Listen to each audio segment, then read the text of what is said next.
The last couple of months, it's kind of felt like my life has just been really up in the air. And from moving to Osaka to Tokyo in Japan, to finding a new job, to going through the ups and downs of my chronic back pain, it's felt like a season of just change and uncertainty and a bit of wallowing in the unknown. And it has not been easy. It's felt like I've been kind of in this valley of, I want to say despair, but that's a bit too dramatic. Just this valley of darkness and unknown. That's really what it is. Because there's lots of things in my life that I just do not have the answers to right now. And, you know, that's okay. But during this time, while it's felt like I'm just trying to find something, a grip to hold on to latch onto, I've learned more about myself, about the world, about what I can overcome, perhaps than any other time. And I've thought about this concept that, like, from this back pain, which is my biggest challenge, it's almost as if my life is so muddied by the pain that I don't know who I truly am, that I can't see clearly because I'm constantly thinking about my pain and chronic pain and what it's making me as a person and what it's making me realize. But what I'm seeing that what I'm seeing now is that my life isn't muddied by the pain. It's not that I don't know who I am because of it. In fact, it's the opposite.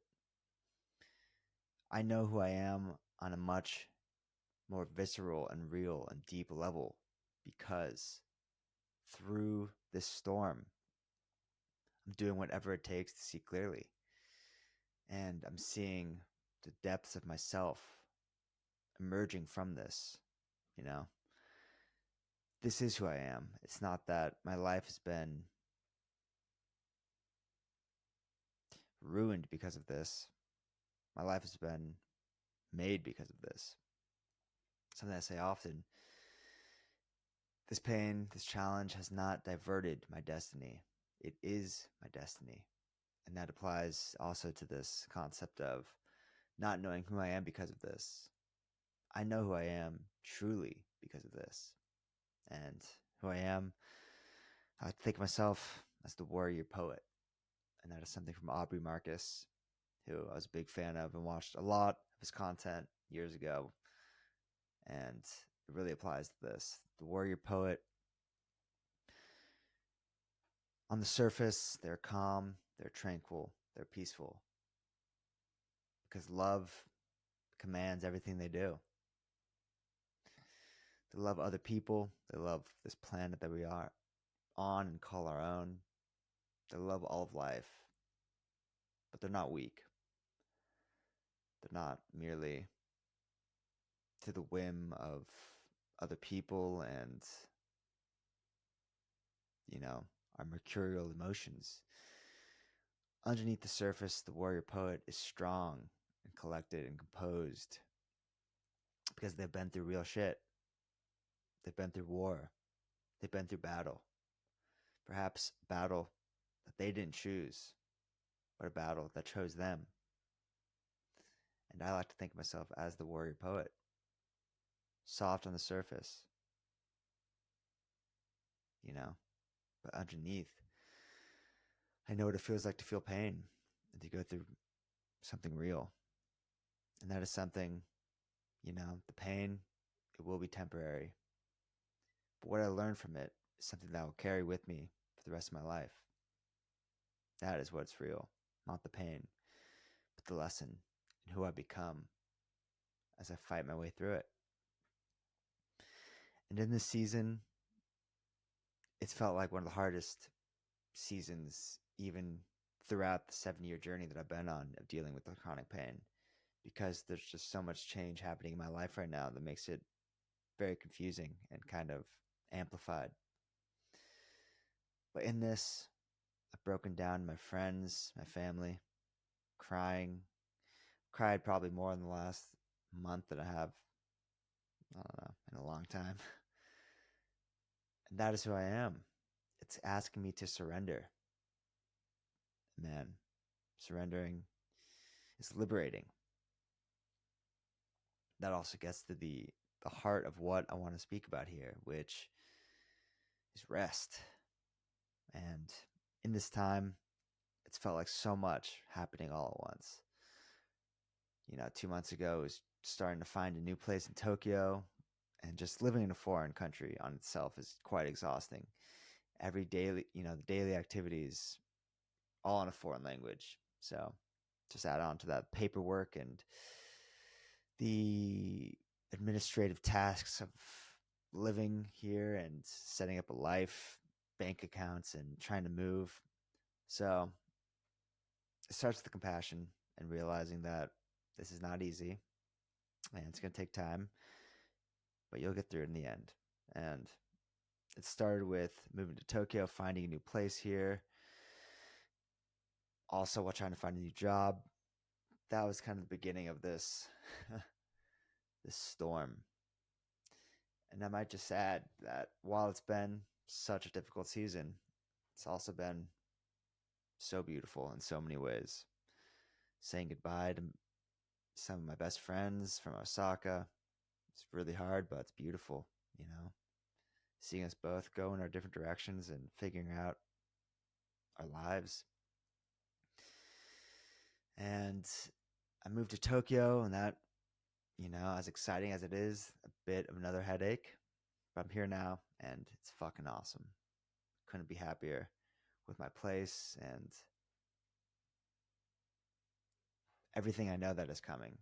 Right now, as I said, it's pretty up in the air, but the utmost faith that there's so much good coming just from being here in my favorite city in the world.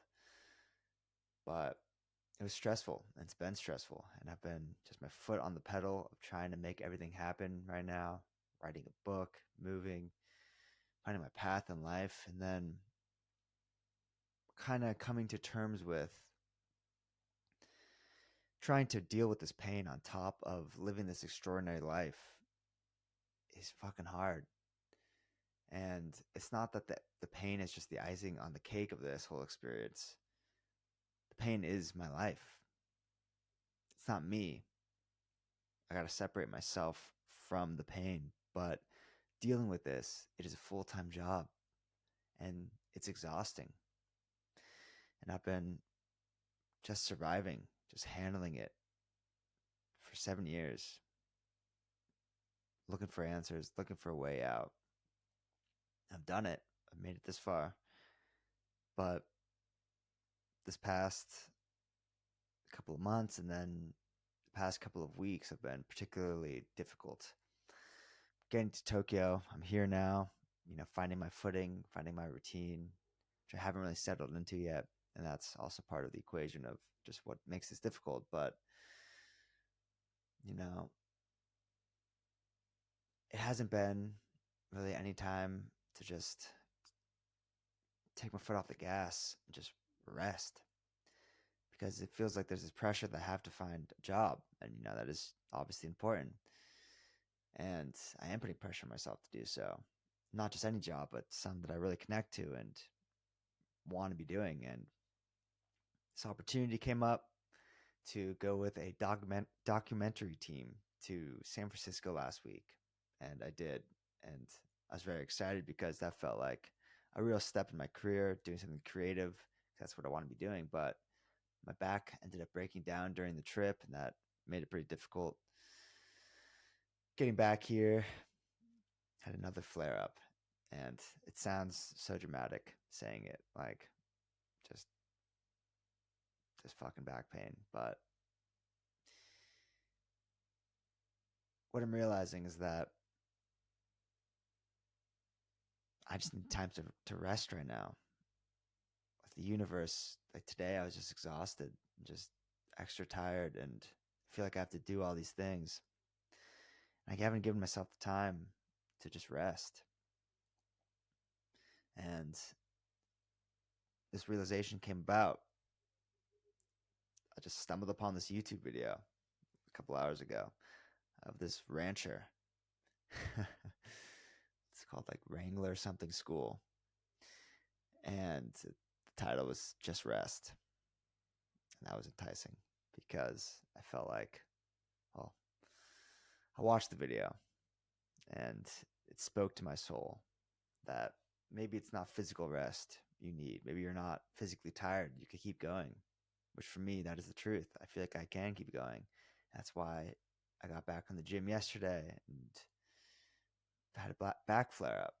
And what I'm realizing is that I'm spiritually drained, emotionally and mentally. I'm just tired of trying to make everything work right now on top of dealing with this pain. I'm tired. And I need to take a moment to just relax and surrender to this. And that is something that's been so important that the pain has taught me is surrender. Surrender to what we can't control.